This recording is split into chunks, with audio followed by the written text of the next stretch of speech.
Tuhan, haleluya.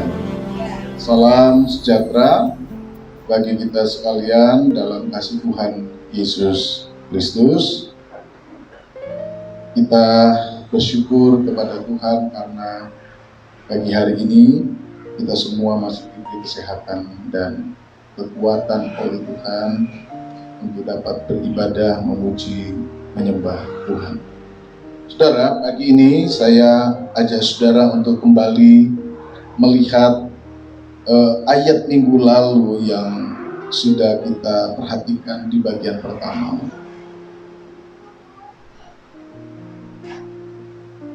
Mari kita melihat surat 1 Petrus pasal 5 ayat yang ke-7 sampai ayat yang 10 dengan tema serahkan khawatirmu pada Tuhan bagian yang kedua. Mari kita lihat surat 1 Petrus pasal yang kelima ayat yang ke-7 sampai ayat yang ke-10. Demikian firman Tuhan. Serahkanlah segala kekhawatiranmu kepadanya, sebab Ia yang memelihara kamu. Sadarlah dan berjaga-jagalah, lawanmu si iblis berjalan keliling sama seperti singa yang mengaum-ngaum dan mencari orang yang dapat ditelannya. Lawanlah dia dengan iman yang teguh, sebab kamu tahu bahwa semua saudaramu di seluruh dunia menanggung penderitaan yang sama. Dan Allah sumber segala kasih karunia yang telah memanggil kamu dalam Kristus kepada kemuliaannya yang kekal, akan melengkapi, meneguhkan, menguatkan, dan mengokohkan kamu sesudah kamu menderita seketika lamanya. Puji Tuhan. Saudara, minggu lalu kita sudah melihat bagian ayat ini, dan kalau kita mau ringkas apa yang sudah kita baca minggu lalu, kita belajar bahwa persoalan tentang kekhawatiran adalah sesuatu yang seringkali menjadi musuh yang jika digambarkan di dalam surat 1 Petrus pasal 5 ayat 7 sampai ayat 10 ini seperti singa yang mau menerkam, seperti singa yang mengaum-ngaum, setiap waktu berusaha untuk dapat mengintimidasi, membuat kita mengalami rasa takut, dan akhirnya kita mengalami sebuah kekalahan di dalam kehidupan kita. Saudara, ketika kita menghadapi hal itu, Alkitab sendiri sudah memberikan kepada kita cara untuk mengantisipasi berbagai situasi kekhawatiran yang akan selalu datang setiap hari. Apa yang Alkitab ajarkan kepada kita? Minggu lalu kita lihat bahwa surat Petrus mengingatkan kepada kita untuk menyerahkan kekhawatiran kita kepada Allah. Di situ kita belajar tentang bagaimana Ia akan memelihara kita, Ia akan menolong kita, Ia akan menguatkan kita. Justru ketika kita menyerahkan segala kekhawatiran itu kepada Allah. Sebab Alkitab katakan di dalam ayat yang ke-7, ayat yang ke-8, Allah yang akan kemudian memberikan kepada kita kekuatan. Ketika kita menyerahkan segala kekhawatiran kita kepada Allah, maka kita dapat melawan iblis, dapat melawan segala bentuk intimidasi dengan firman dan keyakinan yang kita miliki kepada Allah. Karena itu, saudara, penting bagi kita menyadari pertama bahwa serangan-serangan bentuk intimidasi dari iblis akan selalu datang dalam hidup kita setiap hari. Dan karena itu penting bagi kita untuk senantiasa memiliki kepercayaan, keyakinan yang membuat kita mau menyerahkan seluruh kehidupan kita ke dalam tangan Tuhan. Keyakinan itu kemampuan untuk mempercayai Allah menjadi sebuah modal besar untuk kita melawan iblis. Karena pernyataan Petrus untuk kita dapat melawan iblis tidak dapat dilepaskan dari keyakinan bahwa Allah selalu ada bersama dengan kita. Nah, itu yang kita lihat minggu lalu, saudara. Hari ini kita akan melihat bagian yang kedua. Ketika kita sadar bahwa upaya untuk mengalahkan iblis adalah segala sesuatu dalam hidup kita perlu kita serahkan kepada Allah, maka apa yang Alkitab katakan ketika kita mau menyerahkan hidup kita kepada Allah, ketika kita mau menyerahkan semua bentuk kekhawatiran kepada Allah.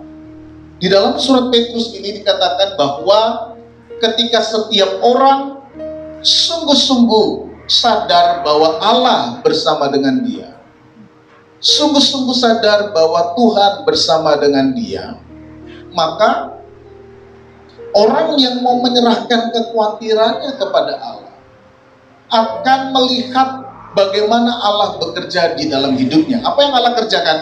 Allah akan mempersiapkan umatnya untuk terus memiliki kekuatan, untuk terus dapat menghadapi setiap bentuk serangan, bentuk intimidasi, segala bentuk upaya untuk menghancurkan kehidupan anak-anak Tuhan.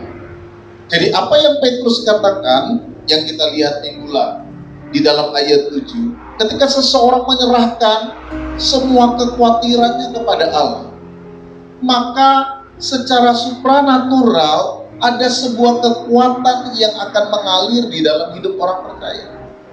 Dan kekuatan itu datang dari Allah, datang dari Bapa. Itu sebabnya di dalam ayat yang ke-10 dikatakan, dan Allah sumber segala kasih karunia, yang telah memanggil kamu dalam Kristus kepada kemuliaannya, yang kekal akan melengkapi, meneguhkan, menguatkan, dan mengokohkan kamu sesudah kamu menderita seketika lamanya. Jadi ketika kita mau melawan iblis, melawan segala bentuk kekhawatiran, ketakutan, intimidasi yang disebabkan oleh iblis itu, maka saudara, kita akan dapat menghadapinya, dapat melawannya, karena keyakinan kepada Allah akan membuat kita merasakan bagaimana karya Allah bekerja dalam hidup kita. Jadi upaya kita untuk menyerahkan kekhawatiran kita itu didasarkan kepada kepercayaan. Ketika saudara mempercayakan Allah untuk bekerja dalam diri saudara, saudara dapat merasakan bagaimana kekuatan Allah itu bekerja. Karena memang Allah selalu ingin mempersiapkan kehidupan umatnya untuk tetap. Jadi yang pertama-tama perlu dibangun, sekali lagi saudara, untuk saya ingatkan adalah kepercayaan kepada Allah. Selama kita belum bisa untuk mau mempercayakan diri kita kepada Allah, sulit bagi kita untuk merasakan kekuatan Allah hadir dalam diri kita. Karena apa? Karena kita tidak percaya. Saudara melepaskan kepercayaan, saudara melepaskan keyakinan, ya kita tidak akan pernah dapat merasakan kekuatan pertolongan dari Allah dalam diri kita. Karena kuasa Allah bekerja dalam diri kita ketika kita rela untuk dipimpin, rela untuk dituntun, rela untuk dilindungi, rela untuk diarahkan. Selama kita tidak percaya, ya saudara tidak akan pernah merasa kekuatan dari pertolongan Allah itu. Jadi bentuk perlawanan kita kepada iblis itu dapat terjadi ketika kita mau menyerahkan diri kita kepada Allah. Jadi ketika kita mau menyerahkan diri kita kepada Allah, ketika kita mau mulai menyerahkan hidup kita dipimpin oleh Allah, ketika kita menyerahkan hidup kita dituntun oleh Allah, Disitulah saudara bisa mulai merasakan kekuatan itu. Dan pertama-tama itu ada di dalam hati. Jadi kekuatan terbesar untuk kemudian kita dapat mengalahkan segala hal dalam hidup kita, itu dimulai dari hati kita. Karena kalau hati kita ini sudah ciut, hati kita ini sudah tak berdaya, maka kita pun tidak akan memiliki kemampuan apa-apa untuk dapat mengerjakan. Kalau secara psikis kita ini sudah terganggu, kalau secara psikis kita ini sudah merasa tidak kuat, kalau secara mental kita sudah kalah, kita tidak akan kuat bertahan, kita tidak akan kuat untuk bertarung, kita tidak punya nyali untuk melawan segala bentuk intimidasi iblis yang bagaikan singa yang mengaum-ngaum setiap hari, setiap waktu dalam diri kita. Apa yang mau kita lakukan? Kalau setiap kali kita mau bergerak, mental kita sudah dikalah. Dan itu yang dilakukan oleh iblis. Itu yang dikerjakan. Itu bentuk intimidasi yang ditebarkan oleh iblis lewat berbagai kekhawatiran dalam hidup. Jadi kita dalam konteks misalnya peperangan rohani, saudara, ya kita bisa melihat bahwa bentuk intimidasi ini sebagai sesuatu yang menjadi bentuk perlawanan iblis untuk menghancurkan kehidupan orang-orang percaya. Dan ini yang kemudian diingatkan oleh Petrus. Jadi kita dapat menggambarkan situasi-situasi seperti ini sebagai sebuah situasi yang memang ingin menghancurkan kehidupan kita. Kalau kita mau tetap bertahan, Petrus ingatkan, serahkan khawatirmu kepada Allah, maka Ia akan memelihara kamu. Dan kalau itu kita kerjakan, apa yang akan kita terima ketika kita mau menyerahkan? Alkitab tadi katakan, Ia yang mempunyai segala sesuatu akan mempersiapkan kita untuk dapat mengalahkan tipu muslihat iblis. Jadi ketika kita mau menyerahkan diri kita ke tangan Allah, kita melihat bagaimana Allah bekerja di dalam kehidupan kita. Hal yang pertama untuk kita lihat, saudara, terkait dengan hal ini adalah bahwa sumber dari segala sesuatu, kekuatan untuk melawan segala bentuk intimidasi, taburan-taburan ketakutan yang berusaha untuk menghancurkan kita, kekuatan itu datang dari Allah. Petrus ingatkan ini kepada jemaat. Petrus ingatkan ini kepada kita sekalian, bahwa untuk dapat melawan itu kita tidak bisa mengandalkan diri kita. Sekali lagi saudara, mental kita ini dipengaruhi oleh kemampuan kita mencerap segala sesuatu. Kemampuan mental kita ini dipengaruhi oleh panca indera kita. Takut atau beraninya kita itu kadang-kadang dipengaruhi oleh sesuatu yang ada di dalam penguasaan panca indera. Contohnya, panca indera kita tidak bisa menjangkau masa depan. Maka kemudian misteri masa depan sering dan dapat membuat kita merasakan. Buktinya apa? Buktinya apa? Ya banyak orang kemudian mencoba mempertaruhkan atau mempertanyakan kehidupan masa depannya kepada hal-hal yang dianggap bisa menjawabnya. Saudara bisa pergi kemana-mana. Saudara bisa pergi ke mbah ini, mbah itu. Saudara bisa bertanya kepada macam-macam media.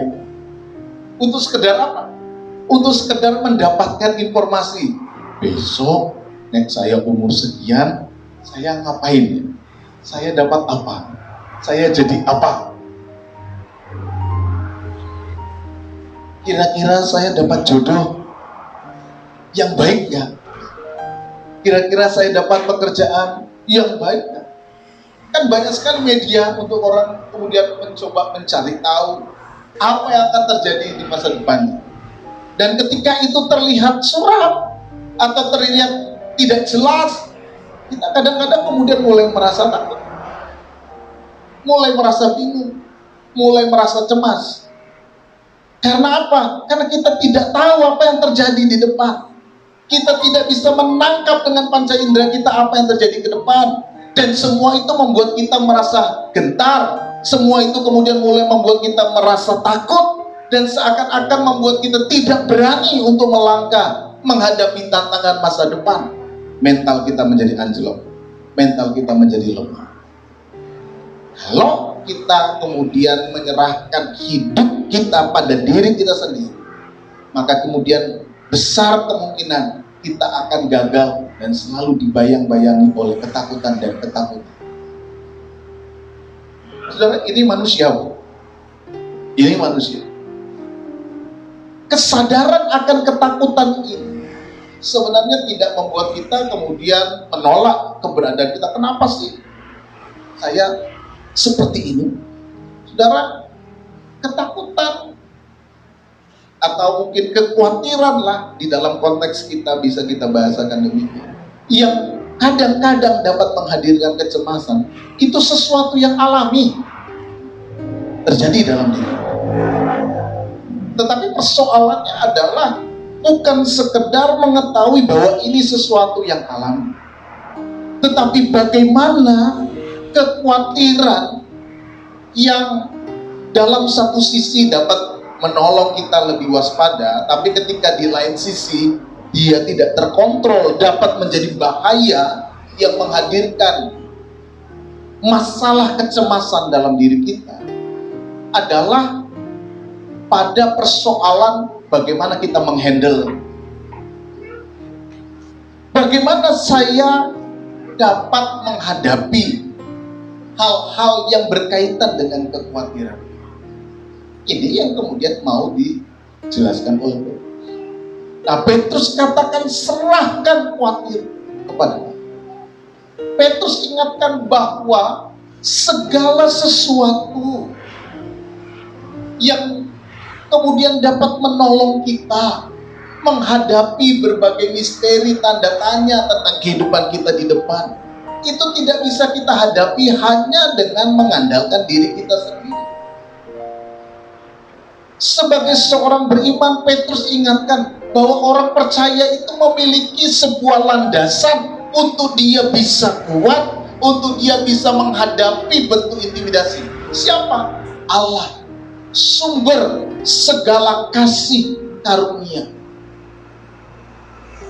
Jadi kita tidak menghadapi berbagai pergumulan, ketakutan, kecemasan yang ada di hadapan kita dengan diri kita sendiri. Saudara punya Tuhan, saudara punya Allah, saudara punya Bapa, dan Bapa itu adalah sumber segala sesuatu. Bapa itu adalah sumber segala kasih karunia. Saudara lihat ayat yang ke-10. Dan Allah sumber segala kasih karunia. Dialah yang akan menolong kita. Dialah yang akan menghandle kita. Dialah yang akan menguatkan kita. Saudara, dari hal yang pertama ini, kesadaran bahwa Allah lah sumber segala sesuatu yang dapat menolong kita. Kemudian memanggil kita untuk melangkah lebih maju. Yang pertama adalah bagaimana kita perlu membawa hidup kita untuk selalu mengandalkan Tuhan. Saudara punya Tuhan, sumber segala sesuatu. Saudara punya Allah, sumber segala sesuatu. Kasihkan. Kalau engkau punya Allah, engkau punya Bapa yang baik, maka engkau harus membawa hidupmu untuk selalu mengandalkan Allah. Dekat dengan Allah, selalu terhubung dengan Allah, selalu membangun sebuah komunikasi yang memungkinkan akses kekuatan itu mengalir dalam hidup saudara. Sama seperti orang kalau dia dekat dengan orang yang ia percaya sanggup menolong, dia memiliki mental untuk senantiasa terbangun kekuatan hidupnya. Karena apa? Selalu dia mendapatkan motivasi-motivasi yang baik, selalu dia mendapatkan hal-hal yang baik, selalu mendapatkan hal-hal yang membuat dia kuat, selalu mendapatkan hal-hal yang membangun kehidupannya. Dia selalu mendapatkan nutrisi-nutrisi yang baik. Dia selalu mendapat penguatan-penguatan yang baik. Karena apa? Karena dia terhubung. Dia terhubung. Dia memiliki akses untuk mendapatkan kasih karunia. Ada sumber, dan karena dia terhubung dengan sumber, maka dia selalu dapat mengakses kekuatan itu. Saudara, hidup bertuhan itu bukan hanya sekedar konsep. Ada Tuhan, ada umat. Tapi hidup bertuhan itu sesuatu yang harus dijalani, dihidupi. Kalau saya punya Tuhan, kalau saya punya Allah, lalu bagaimana hidup bertuhan saya? Kalau saya punya Bapa, lalu bagaimana selayaknya seorang anak berhubungan dengan Bapa? Dan bagaimana seorang Bapa kemudian mengasihi anaknya? Bagaimana hubungan ini dapat menguatkan satu dengan yang lain? Ini yang perlu untuk kita pahami, kita miliki, kita mengerti dalam hidup bertuhan. Banyak orang Kristen hanya berpikir bahwa hidup bertuhan itu hanya sekedar sebuah konsep. Mungkin hal-hal yang bersifat filosofis, agamawi, legalitas, yang hanya berkaitan dengan ritus-ritus, udah begitu aja. Tapi dia tidak mengerti mengapa saya perlu beragama, mengapa saya perlu bertuhan, mengapa saya perlu punya Tuhan, dan mengapa saya perlu menghidupi kehidupan iman saya sedemikian rupa. Orang tidak usah kita yang tua. Kadang-kadang anak-anak mempertanyakan persoalan, kenapa sih harus punya Tuhan? Kenapa harus punya Tuhan? Kenapa sih harus percaya sama Tuhan? Kadang-kadang orang bertanya begitu. Kenapa sih harus berbuat ini, itu, dan sebagainya? Saya yang kecil itu suka bertanya-tanya begini. Kenapa sih? Saya harus jawab. Tidak boleh didiemin. Jawab. Apa jawabannya? Kadang-kadang jawabannya itu tidak hanya sekedar konsep. Kalau hanya sekedar sebuah konsep misalnya, dia bisa berdebat. Walaupun masih kecil, suka berdebat. Tapi kadang-kadang jawabannya itu, ya saya kasih jawaban bahwa bagaimana hidup bertuhan menuntun kita, membawa kita untuk mengerti tentang sesuatu yang benar, sesuatu yang harus kita lakukan. Tetapi juga sekaligus jawaban itu didapat melalui sebuah pengalaman hidup. Nah, nanti ketika ada sebuah pengalaman, nah, kamu lihat sesuatu, kamu menemukan apa? Kamu merasakan apa? Karena oh iya, ada sesuatu yang transrasional yang kadang-kadang tidak bisa dijawab secara akal, tapi kemudian dapat dirasakan. Artinya hidup bertuhan di dalam sebuah pengalaman kehidupan. Makanya orang Pantekosta adalah orang-orang Kristen yang kuat menekankan sisi pengalaman hidup bertuhan. Karena hidup bertuhan bukan sekedar sebuah konsep, tetapi bagaimana kita merasa, kita mengalami karya Tuhan dalam hidup. Karena kalau hanya sekedar berdebat dengan akal, bisa. Dan orang pun juga bisa mengelak. Orang pun juga bisa kemudian menolak, bisa. Tapi hidup bertuhan, merasakan kasih karunia, ini lebih dari sekedar berkonsep. Ini persoalan rasa. Ini persoalan pengalaman. Dan kalau itu bersifat pengalaman, maka itu bersifat eksistensial di dalam diri setiap orang. Dan kadang-kadang tidak bisa terbandingkan satu dengan yang lain. Bahwa kamu harus begini, kamu harus begitu. Karena ini sebuah pengalaman. Saudara, ini yang paling penting. Bertuhan itu bagaimana terhubung dan kita merasakan kekuatan Allah di dalam diri kita setiap hari. Maka pentinglah bagi hidup kita untuk terus dapat terhubung dengan Tuhan. Ketika keterhubungan dengan Tuhan ini hadir, maka Allah yang katanya sumber kasih itu akan mengaruniakan kekuatannya kepada kita.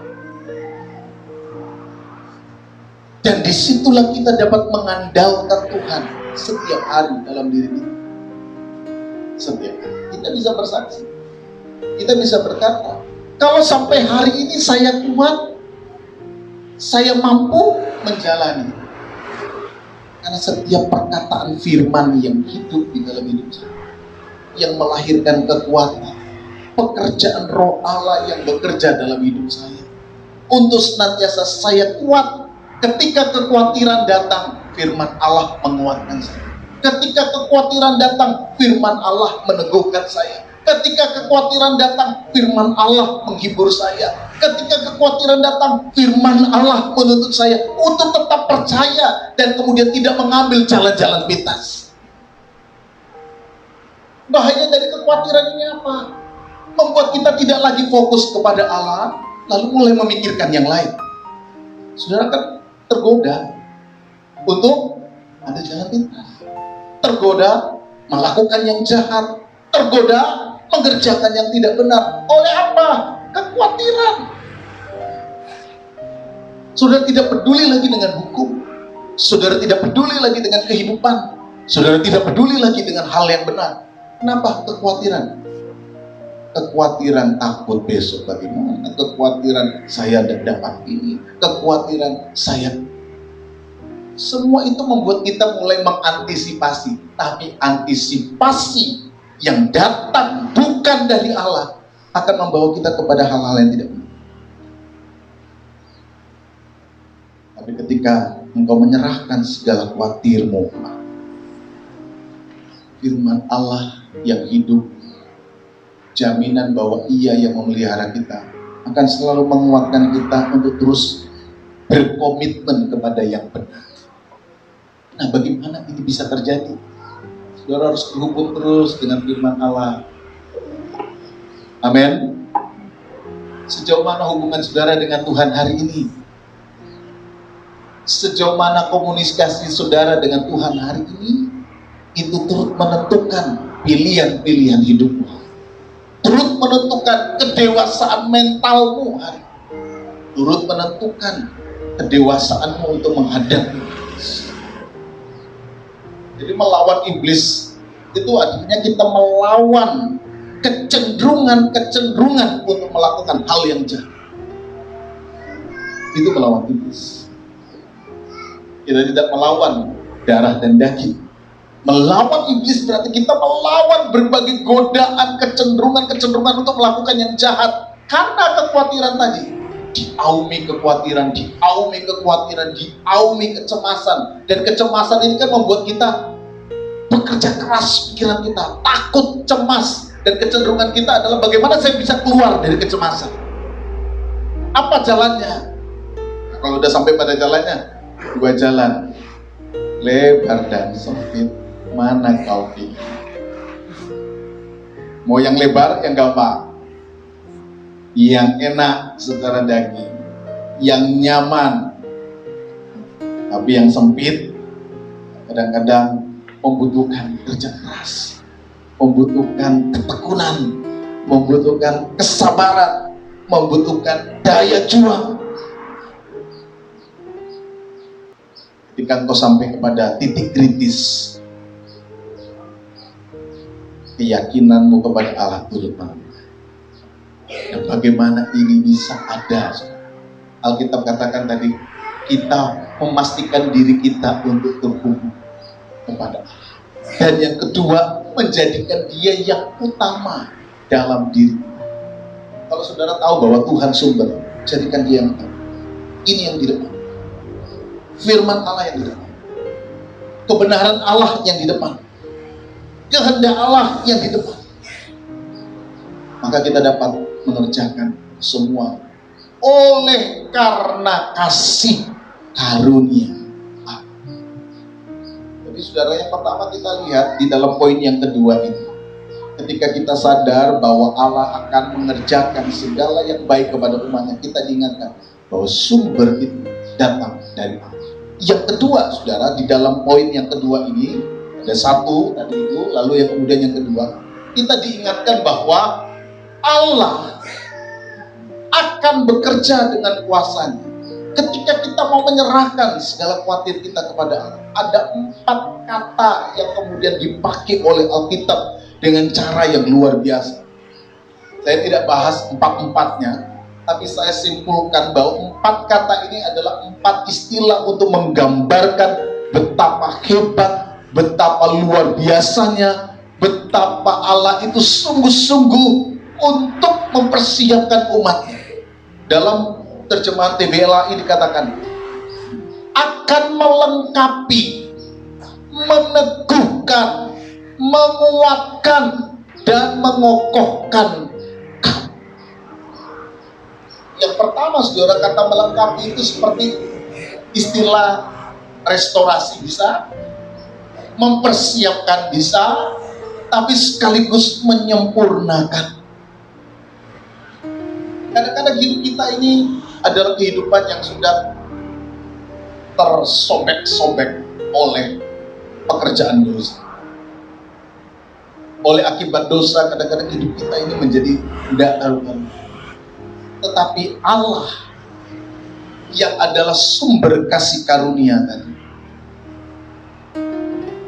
tidak akan pernah membiarkan kehidupan umatnya terus-menerus ada di dalam kondisi seperti ketika kita mau menjadi umat Allah dan Allah menjadi Allah kita, maka di dalam seluruh perjalanan hidup kita melawan berbagai tantangan kuasa iblis, Dia akan merestorasi, Tuhan akan memulihkan, Tuhan akan mempersiapkan, Tuhan akan menyempurnakan kehidupan. Tuhan akan menyempurnakan kehidupan. Jadi ketika Allah mau membimbing kita, ketika Allah mau agar kita senantiasa hidup di dalam kehendak, Allah tidak tinggalkan saudara. Ketika Allah menjadi tempat jujukan kita, menjadi tempat tujuan kita, menyerahkan segala kekhawatirannya, kuasa Allah yang sempurna tadi itu akan melengkapi. Di situ Dia memulihkan, di situ Dia mempersiapkan, di situ Dia menyempurnakan saudara, agar saudara mampu menghadapi berbagai tantangan kehidupan di depan. Jadi kalau tantangan sebesar A di depan, Tuhan akan mempersiapkan saudara bagaimana sedapat mungkin saudara dapat menghadapi. Jadi Tuhan tidak suruh kita lari dari pengalaman, lari dari tantangan. Tuhan mempersiapkan kita justru untuk menjadi pemenang, untuk menjadi orang yang kuat. Karena tujuan Allah terhadap hidup anak-anaknya itu bukan menjadi anak-anak gampang. Saudara tidak akan pernah menjadi anak-anak Allah yang anak-anak gampang, yang hanya sekedar jadi anak Tuhan tapi tidak memiliki kualitas. Allah ingin pada akhirnya nanti setiap anak-anaknya menjadi anak-anak yang kuat. Karena itu Dia tidak minta saudara tinggalkan medan peperangan. Tuhan minta lawanlah iblis dengan kepercayaan kepada Allah. Mengapa? Karena Ia akan melengkapi. Tuhan ingin saudara jadi pemenang. Tuhan ingin saudara jadi pemenang. Amin. Pemenang itu tidak lari dari medan perang. Kalau saudara tidak perang, saudara bukan pemenang. Kapan mau jadi pemenang? Perang aja enggak. Lomba aja enggak. Ya kan? Yang namanya menang itu sudah lomba. Bambang angkat piala gitu kan. Lomba itu udah lomba sampai jatuh. Lomba, ada perjuangan, ada harga yang dibayar. Jadi nggak ngangkat piala tapi nggak pernah lomba. Nah itu olan. Kalau anak-anak dulu biar seneng kasih piala, angkat piala walaupun nggak pernah lomba, biar seneng. Saudara kan bukan untuk biar seneng kan? Kita menghadapi sebuah tantangan. Gimana caranya? Lomba. Saudara tidak hanya bangga dengan kemenangan itu, tetapi perjuangan itu membentuk Anda sendiri menjadi sebuah figur yang kuat, yang tidak mudah dikalahkan. Dan itu membuktikan bagaimana Allah beserta dengan saudara. Allah melengkapi. Dan yang kemudian yang kedua dikatakan Allah meneguhkan, membuat kita establish, membuat kita lebih mapan, membuat kita itu betul-betul kuat, tidak mudah digeser. Lalu yang ketiga, Allah akan menguatkan. Ada penguatan yang setiap hari dikerjakan. Lalu yang terakhir, mengokohkan.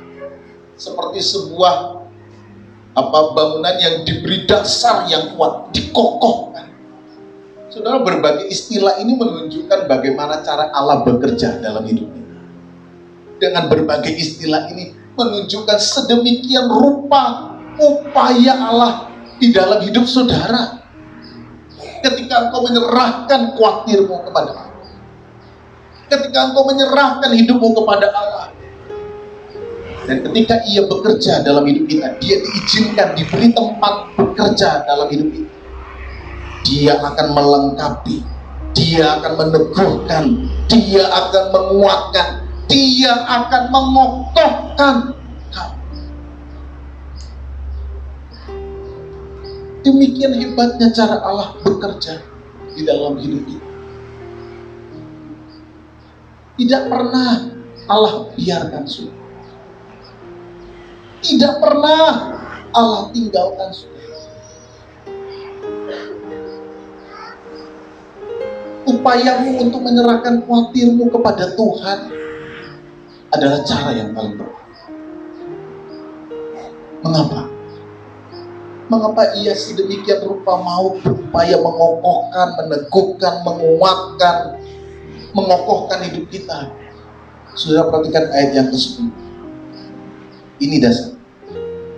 Dan Allah sumber segala kasih karunia yang telah memanggil kamu dalam Kristus kepada kemuliaannya yang kekal. Mengapa Allah sedemikian rupa mau? Karena saudara adalah pribadi yang telah dipanggil oleh Allah. Kita umatnya adalah orang-orang yang telah dipanggil oleh Allah. Kita adalah pribadi-pribadi yang dicintai oleh Allah, dipanggil oleh Allah di dalam Kristus untuk dibawa sampai kepada kemuliaannya. Saudara dipanggil Tuhan melalui karya keselamatan Yesus Kristus itu untuk satu tujuan, kepada kemuliaannya. Jadi Tuhan tidak pernah panggil saudara untuk satu tujuan yang tidak jelas. Tujuan Allah di dalam hidup kita jelas, membawa kita kepada kemuliaannya. Tujuan Allah menghadirkan damai sejahtera bagi kita. Tujuan Allah adalah membawa kita betul-betul menikmati kemuliaan Tuhan. Dan kalau itu tujuan Allah dalam diri kita, maka Ia tidak akan pernah tinggalkan saudara dan saya.